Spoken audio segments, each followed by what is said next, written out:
शरद पवारांनी आज लालबागच्या राजाचं दर्शन घेतलं होतं। मात्र यावरून आता भाजपमधून टीका समोर येतेय। शरद पवारांनी लालबागच्या राजाचं दर्शन घेणं म्हणजे ढोंगीपणा आहे।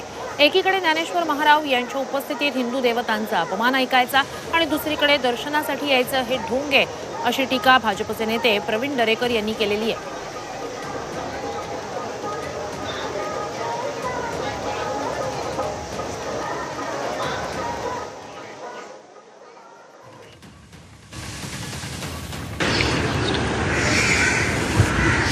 40 वर्षांनंतर शरद पवार रायगडावर गेले होते आणि आता मुख्यमंत्री झाल्यानंतर 30 वर्षांनी पुन्हा लालबागच्या राजाच्या दर्शनाला शरद पवार साहेब या ठिकाणी आलेले आहेत। आणि मला वाटतं निवडणुकीच्या पार्श्वभूमीवर का होईना आता रायगडाची लालबागच्या राजाची आठवण पवार साहेबांना या ठिकाणी आले।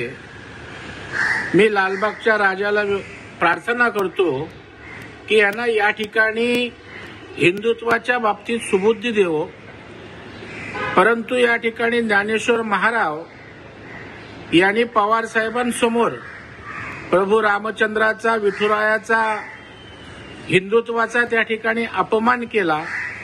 त्यावर काही न बोलता या ठिकाणी दुसऱ्या दिवशी लालबागच्या राजाच्या दर्शनाला या ठिकाणी जायचं, मला वाटतं हे निवडणुकीच्या दृष्टीनं का होईना, नौटंकी का होईना, लालबागच्या राजानं याला सुबुद्धी दिलेली आहे।